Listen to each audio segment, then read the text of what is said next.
We are in the break room, and we are 555, and we are continuing our Heritage Month podcast series. You know, when we started this last year, we really wanted to showcase our diverse membership, because when we showcase our diverse membership, we understand where our entire membership is coming from. We become more union. That word, we become more union. So when we talked about leveling up the Heritage Month podcast in 2025, we wanted to make something a little more special. We wanted to do the work, and that meant going to these places, talking to these members, and hearing their stories, seeing the ground that they walk on. We'll never be able to walk in their shoes, but we can see the ground that they walk on. We're in Birmingham. We're at Birmingham Shuttlesworth International Airport, and that name is important, and we'll get to it. We have a very special guest. I'm here with Fred Andre from the Civil and Human Rights Committee, our videographer, Nick Ash, in the break room next. Joining me is Tony Smith from Birmingham, BHM for BHM. BHM for Black History Month. That was an accident. It's just clever. We wanted to come here all along. It just so happened to work out that way, and I'm glad it did. Tony, thank you so much for coming in the break room. Okay, thanks for having me. Absolutely. So you are a lifelong Birmingham resident. Yes, I am. 65 years old. I've been born in Birmingham in 1959. So I've been here all my life, really, yes. In 1959, I mean, that is an important era for the civil rights movement in our country, going back 20 years before that and in the 65 years since then. Right. Let's learn about you a little bit, specifically how you got to here right now in terms of being a union member and being part of this company. So when did you start with Southwest Airlines? Well, I started Southwest Airlines in 2002. To the present, didn't know what I wanted to do in life. I started when I turned 40, maybe 42, I started at Southwest. So it's a great company. I've been here for 23 years now, so enjoying every minute of it. Rampaging? Rampaging, yes, sir. So when we talk about Black History Month and we honor Black History Month and Black heritage, to someone from Birmingham, it's just history, right? It's history because when I was born 59 and 63, they put Martin Luther King in jail. At that time, I had a big family, and so my sister and them were down there marching in downtown, but I couldn't go because I was just like 4 years old at the time. My mama had me at the house, but anyway, it's pretty good life though, really. That time you were specifically talking about was I hate to use the word fuse, because that takes on another meaning when we talk about what we're talking about. But that was what lit the Civil Rights Act. That's what lit the Voting Rights Act. But it started off in a very horrible, hateful, terrible situation that happened at the 16th Street Baptist Church. Yeah, they was little children, 4 little girls. 4. They were just, it could have been me, in that time. I didn't grow up too far from that church, but I actually grew up at Fred Shuttlesworth Church in Cottageville but he wasn't there when I joined, but his Fred Shuttlesworth Church was on 29th Avenue in Cottageville. It's in the upstairs now in the civil rights thing up there now. And I got baptized in that church. So I do have a little history with Bethel Baptist Church on 29th Avenue in Cottageville. At the very top of the show, I mentioned that the airport is named Birmingham Shuttlesworth International Airport. Reverend Fred Shuttlesworth, he was the one who brought Martin Luther King to Birmingham to raise awareness, to get the marches going, and to fight back against what Dr. King called the most segregated city in the country. Yes. It was tough, like I said, and I can recall my daddy talking about it in 1957. That's when they bombed Bethel Baptist Church. And we stayed like maybe 7, 8 houses down. And bricks were flying and just hitting the top of our house down the street. They tried to kill Fred Shuttlesworth at his home over there. My dad remembered it very well, but like I said, I was born in 59. But it was tough growing up. Just trying to get along. Everybody wasn't like that for just black and white. We had a lot of good white friends myself, So, but it just that time, at that time, just bad. Black History Month has been around for over 100 years, but it might not surprise you, to someone like me and who grew up in the Pacific Northwest, that Black history was limited to five things. It was limited to Harriet Tubman. It was limited to Rosa Parks, MLK. Right. It didn't really go beyond that. What was your Black education history in school growing up in Alabama in the 60s?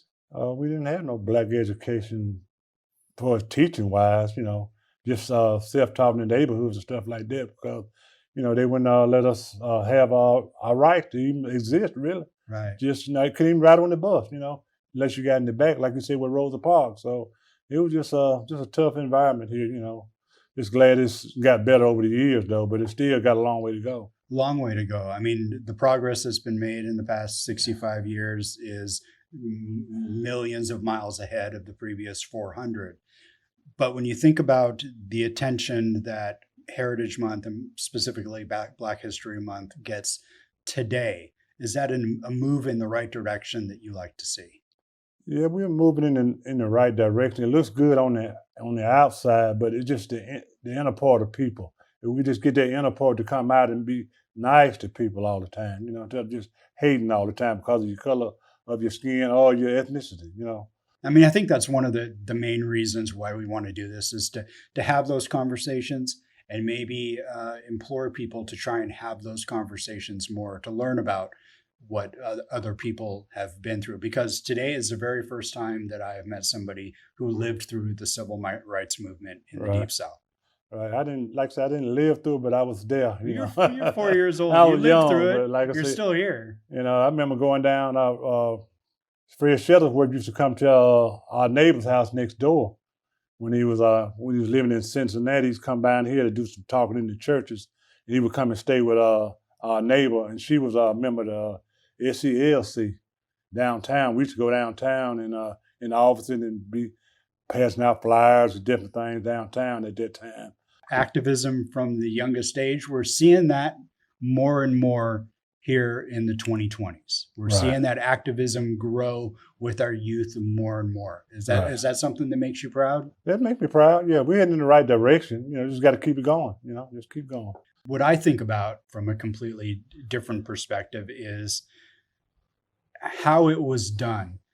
So many people were brought to Birmingham, and they weren't brought to Birmingham to protest violently. They were brought to Birmingham to protest with their hands by their sides, their hands by their back, sometimes sitting on their knees with the hands in the air. But it was, no matter what, we are a nonviolent protest. Right. You guys are going to be the bad guys. Right. We're not going to be the bad guys. We're just here. We just want to vote. Right. And that's what we did. So they're just history over the last, 60 years maybe? Most kids, they come online maybe when they're 4 to 7. That's when they really start to realize what's going on around them.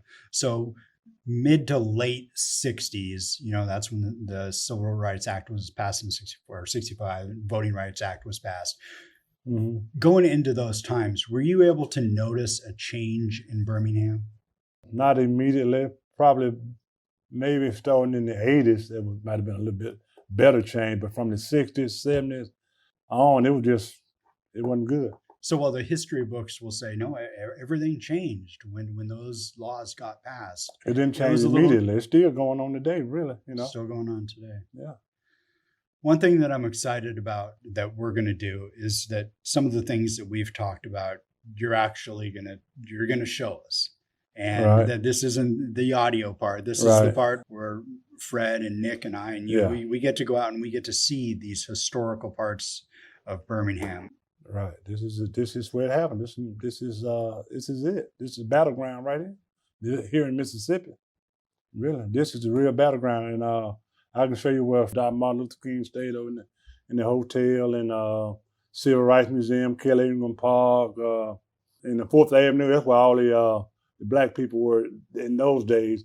They had their own little avenue, 4th Avenue, barber shops, arts and craft, beauty shops, just where theaters and everything where we all hung out at. So, yeah, I can show you that too. But anyway, it's trying times in those times, but basically we had to do it with a smile. Yeah.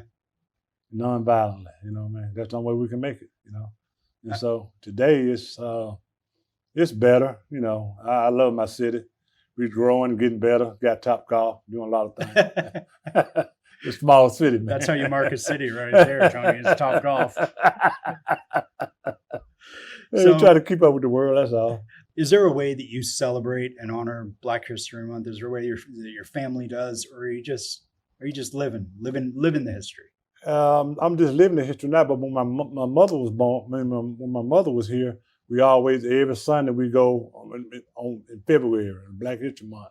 Every Sunday we sit down and have a good dinner. All the kids come over, and then when she passed, they just took that away, So anyway, we used to always, on Black History Month, every Sunday in February, all the kids come back from, wherever they're from their home, and all of us just have a big meal on Sundays. Is it important for members of your family, maybe you yourself, to share these stories with the youngins so they know where you came from? Well, I could share, but they're gonna look on the computer and make sure. Wouldn't you rather get it from the source? That's why we're here in Birmingham. You get it from the source. Well, I tell my kids in my story, but mine wasn't that much, Like I said, I came in on the little tail end of it, or beginning of it really, but still, it was better for me than it was for them, So. Yeah. The ties you had to some of the most important civil rights moments in our nation's history, especially when you talk about, I was baptized in that church. Those are stories you're going to be able to take with you for the next, 40 years. Let's hope for 50 years. Yeah, I hope so. I hope at least want to stay around about 30 years. I can play with my grandkids. I got 2 little grandkids now. They're 4 and 2. So just trying to stay around and be with them for a little while, hopefully. Tony Smith, Birmingham ramp agent, resident of Birmingham his entire life. Thank you so much for inviting us to your city, sharing your story with us. And I'm really excited about what we're going to see when we go out there and see Birmingham, how it is in 2025, and to be able to look back at how it was in 1963. Okay, thanks. Thank you very much. He's Tony Smith. I am Eric Peterson. We are in the break room, and we are in Birmingham for Black History Month as part of our Heritage Month podcast series. We'll see you on the video. And remember, we are all 555.